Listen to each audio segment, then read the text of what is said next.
Kita pokoknya intinya puas dengan pemerintahan Pak Prabowo dan kompak minimal 2 periode lah. Pilpres 2029 masih 3 tahun lagi, namun PKB sudah tegas menyatakan dukungannya kepada Presiden Prabowo untuk melanjutkan kepemimpinannya hingga 2 periode. Dukungan itu diberikan karena PKB menilai kinerja pemerintahan saat ini memuaskan. Meski begitu, PKB belum menentukan dukungan bagi Wakil Presiden Gibran Rakabuming. Alasannya, penentuan dukungan bagi Wapres untuk mendampingi Prabowo belum dibahas di internal PKB. Poin penting, salah satunya kami puas di bawah kepemimpinan Presiden Prabowo. Kami yakin Pak Prabowo akan sukses memimpin kita bukan hanya 5 tahun, bahkan 10 tahun yang akan datang. Oh, belum dibahas. Belum. Kita pokoknya intinya puas dengan pemerintahan Pak Prabowo dan kompak minimal 2 periode lah. Sebelumnya, pada 6 Januari lalu di acara retret bersama Kabinet Merah Putih di Hambalang, Prabowo sempat menanyakan kehadiran Ketua Umum PKB Muhaimin Iskandar saat mengabsen ketum partai koalisi. Di situ, Prabowo berkelakar, PKB perlu diawasi terus. Ketua partai semua ada di semua ya? Ada. Ketua PKB ada? Oh. Kayak Pak PKB yang harus diawasi terus ini. Dukungan 2 periode bagi Prabowo juga dilontarkan Presiden ke-7 Joko Widodo di akhir Januari lalu. Kala itu Jokowi tegas menyatakan 2 periode bagi pasangan Prabowo Gibran saat menjawab pertanyaan wartawan soal nama Gibran yang disebut-sebut sebagai capres potensial 2029. Kan sudah saya sampaikan Prabowo Gibran 2 periode, udah itu aja. Oke, makasih. Dukungan terhadap Prabowo untuk kembali maju di Pilpres 2029 sebelumnya juga disampaikan Ketum Partai Golkar Bahlil Lahadalia. Menurutnya Golkar tidak perlu mencari sosok lain karena Prabowo dinilai sebagai sosok terbaik. Terlebih, Prabowo merupakan mantan kader Golkar. Namun, dukungan untuk Prabowo maju di Pilpres 2029 itu belum disertai dengan sosok pendamping. Sama halnya dengan PKB, Golkar juga belum menyebut soal sosok calon wakil presiden yang bakal didukung. Tim Liputan Kompas TV.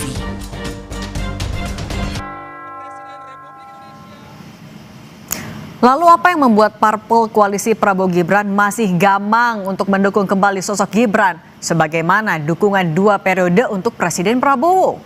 Apakah pesona Solo sudah memudar? Kita bahas bersama Ketua DPP PAN Slamet Riyadi, lalu ada Koalisi Relawan Jokowi, Prabowo Gibran, David Pajung, dan Direktur Eksekutif Lingkar Madani, Ray Rangkuti. Selamat petang semuanya. Selamat malam. Saya mau mulai dari yang udah terang-terangan dukung Pak Prabowo, Mas Slamet.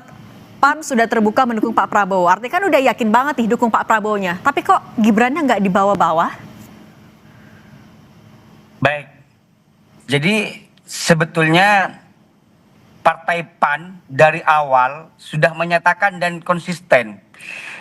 Pada tanggal 20 April tahun 2025 di acara Halal Bihalal di DPP PAN, Ketum Sulhas secara lantang dan tegas di hadapan kader se-Indonesia mengatakan siap melanjutkan kepemimpinan Bapak Prabowo, yaitu mengantarkan beliau 2 periode. Persoalan wakil presidennya kita bicarakan dan PAN mau terlibat untuk menentukan. Begitu, karena berbicara tentang PAN dan Gerindra bukan soal politik yang pragmatis, tetapi soal kesamaan misi dan misi yang sama-sama dimiliki oleh kedua partai. Nah itu maksudnya kesamaan misinya cuma sama Gerindra aja, Mas Slamet, sama Wapresnya agak-agak beda nih? Nah, kan begini Mbak, kita kan menilai bahwa hari ini siapapun nanti pada tahun 2029 yang diinginkan oleh Bapak Prabowo untuk mendampingi dan masuk dalam radar PAN, tentunya kami akan mendukung, begitu. Bukan berarti ini sebagai bentuk penolakan terhadap salah satu figur. Karena pada prinsipnya hari ini masih dinamis semuanya. Pada hakikatnya PAN ingin memberikan dukungan penuh kepada Bapak Prabowo untuk melanjutkan kepemimpinannya sebagai Presiden Republik Indonesia. Oke, nah kalau Bang David ini ada PKB, ada PAN udah jelas dukung Pak Prabowo, tapi wapresnya kayaknya lihat nanti dulu. Kalau PAN bahkan udah langsung majukan Pak Zulhas. Anda merasa Mas Gibran mulai ditinggalin? Ya sebenarnya ini kan wajar-wajar aja lah. Namanya kan semua lagi test the water ya, tes ombak semua nih. Jadi gitu, terus? dan itu sah-sah saja. Pak Zulhas punya partai, Caimin punya partai ya, Mas Gibran nggak punya partai. Nah tetapi kan nanti pasti Pak Prabowo akan main kalkulasi politik ya, intelijensia politiknya, kemudian hitungan-hitungan misalnya satu, Bang David? kalkulasi popularitas. Jadi kalkulasi-kalkulasi itu pada akhirnya mendekat-dekat nanti pada hari H itu akan semua bermain.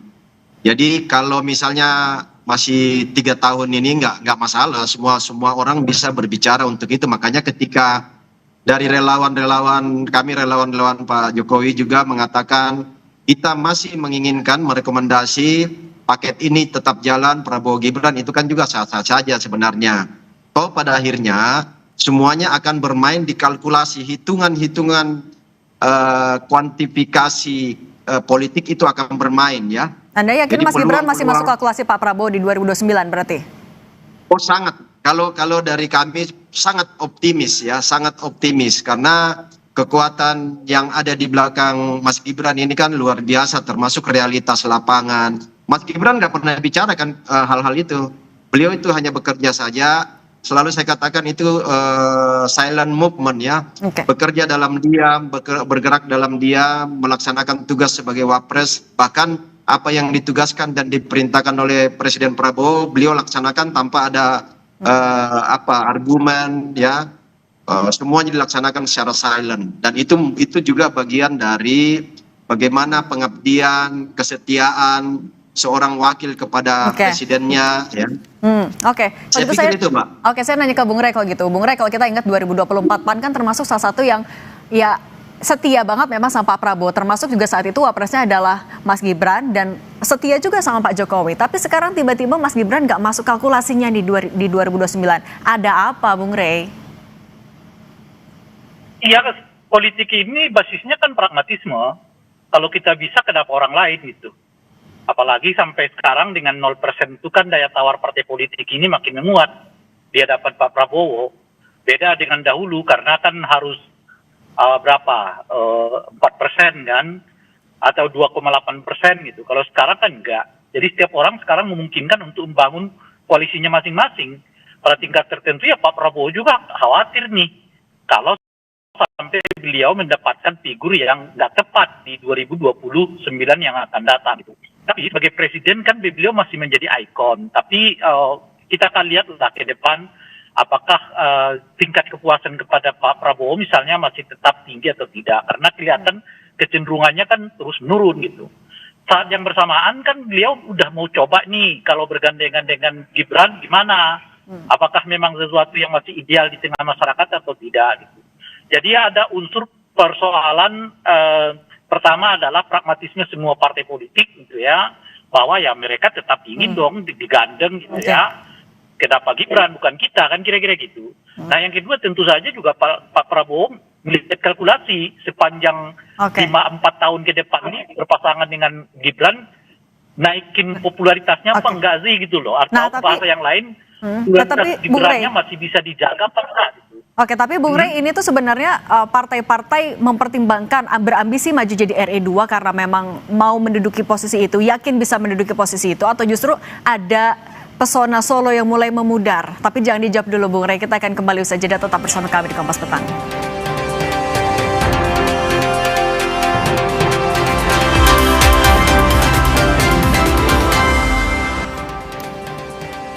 Kita lanjutkan dialog terkait sejumlah partai politik yang tampaknya mantap dukung periode keduanya Pak Prabowo.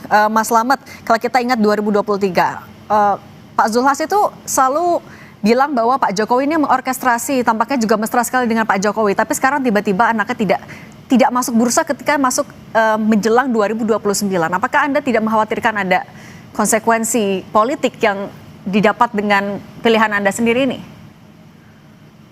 Ini kan perlu dipahami Mbak, bahwa hari ini PAN bukan berarti menutup pintu ataupun penolakan terhadap salah satu figur termasuk kepada Mas Gibran. Semuanya masih terbuka. Dan memang sebetulnya PAN sekarang masih konsisten untuk mengawal program-program besar Bapak Prabowo agar terlaksana. Kenapa? Karena ini akan menjadi salah satu modal nantinya di tahun 2029. Bukan berarti hari ini pas Mas Gibran tidak masuk radar di PAN, bukan berarti kita tidak menerima ataupun menolak kepada Mas Gibran. Cuman yang pertama yang perlu digarisbawahi, PAN tetap konsisten mendukung dan setia bersama Bapak Prabowo. Ini alasan Persoalan mengapa Wapres, PAN hanya mengajukan Pak Zulhas hanya sampai RI 2, tidak langsung RI 1 saja melawan Pak Prabowo, kan ambang batas sudah dihilangkan? tidak. Persoalan kader mengusulkan Bapak Zulhas sebagai Wapres itu kan bagian dari dinamika dan aspirasi dari kader di bawah. Karena melihat kontribusi pemikiran dan kinerja Pak Zulhas sebagai Menko Pangan di era Pak Prabowo ini bukan hanya sebatas Menko Pangan, tetapi beliau betul-betul bekerja untuk rakyat. Sehingga aspirasi ini dijadikan sebagai tolak ukur untuk mengusulkan mungkin figur beliau. Tetapi ini kan bukan kita paten mengusulkan Bapak Zulhas untuk menjadi Wapres. Tidak. Ini akan dibahas di internal partai. Tentunya ini masih panjang. Oke, masih Kenapa panjang. hari ini kita lebih awal mengedepankan tentang siapa akan diusung sebagai presiden? Karena hubungan antara Prabowo dengan Zulhas ini bukan hubungan instan, juga bukan hubungan pragmatis politik, tetapi ini adalah hubungan yang lama terjalin ya Mas Slamet. Nah, Bang David, ini juga ngomongin soal hubungan yang lama. PAN tidak hanya dekat dengan Pak Prabowo saja, tapi kan juga ada PAN, ada Golkar juga sebenarnya dekat juga dengan Pak Jokowi, berkali-kali mendukung juga dari Pak Jokowi. Tapi ketika sekarang pilihan politiknya tampaknya mulai berubah, bagaimana Anda menanggapi ini? Anda merasa Pak Jokowi mulai ditinggalkan juga kah bahwa pesona Solo mulai pudar? Sebenarnya bukan soal memudar apa enggak, tetapi kan pertama Pak Jokowi bukan lagi presiden kan, bukan lagi presiden, dan memang magnetnya sekarang ada di Pak Prabowo sebagai presiden yang akan menjadi incumbent untuk kontestasi 2029. Nah, tetapi dari sisi tadi saya katakan itu wajar-wajar semua pimpinan partai pengen meraih cita-cita politik, dan itu wajar aja Bang Zulhas, Caimin, siapapun yang menjadi AHY termasuk ya punya keinginan itu. Tetapi dari sisi kami yang mendukung Prabowo Gibran ini masih optimis bahwa tapi Bang David, pernyataan Pak Jokowi yang menyatakan dukungan Prabowo Gibran 2 periode kemudian tidak didukung oleh beberapa partai yang ada di belakang Pak Jokowi sebelumnya. Iya, saya kan biasa-biasa aja itu, biasa aja, karena pada akhirnya keputusan itu ada di seorang Pak Prabowo, ya, keputusan ada di Pak Prabowo. Dan sekarang untuk ke depan ini presiden threshold kan sudah 0%, nggak ada lagi angka itu, sehingga Gerindra sendiri bisa saja sendiri memilih pasangannya Pak Prabowo, PAN bisa sendiri maju presiden dan wakilnya, semua partai bisa punya peluang sendiri-sendiri, sehingga bola terakhirnya itu ada sepenuhnya pada kewenangan dan diskresi seorang Pak Prabowo untuk memilih paketnya 02-nya siapa. Tetapi dari sisi kami yang mendukung Gibran itu masih sangat optimis, karena elektabilitas, popularitas, kinerja Gibran itu menjadi garanti untuk memenangkan lagi paket ini 2029-2034. Kalau dari saya minta tanggapan Bung Rey dulu. Bung Rey, tapi ketika 3 tahun menjelang pemilu sudah ada partai-partai yang hanya mendukung Pak Prabowo-nya saja. Anda melihat konstelasi di 2029, Gibran masih akan bisa maju mendampingi Prabowo? Iya, bisa aja, tetapi saya kira ada sekitar 4 atau 5 ya. Pertama tentu karena ada unsur 0% kan. Yang kedua adalah yang maju ini bakal tokoh-tokoh partai politik, alasannya karena memang ya pragmatisme gitu. Nah, yang ketiga betul, sejauh apa nanti popularitas, elektabilitas Pak Prabowo masih bisa menopang Gibran. Nah, tentu secara alami dia akan menurun. Jadi kalau dia menurun sementara ketua-ketua umum ini masih memiliki panggung yang cukup untuk 3 tahun ke depan untuk menaikkan citra mereka, popularitas mereka dan sebagainya. Saat yang bersamaan kelihatan Gibran ini makin dipersempit ininya keterlibatannya lah ya, peran-perannya lah di depan publik. Makanya kalau disebutkan peran dia itu banyak di belakang, ya kalau nggak kelihatan ke publik ya bagus-bagus saja. Cuma tapi Bung Rey, ini juga jadi pertanyaan, kenapa parpol-parpol ini hanya menyasar posisi RI 2 aja, nggak berani loh jadi RI 1? Ada faktor apa? Tekanankah atau faktor lain yang Anda lihat? Ya, tekanan realistis saja, susah. RI 2 aja belum tentu, apalagi RI 1. Susah. Kawan satu ini udah susah lah untuk didorong ya kan. Dia ini kan sepenuhnya elektabilitas, popularitasnya itu disandingkan dengan Pak Jokowi.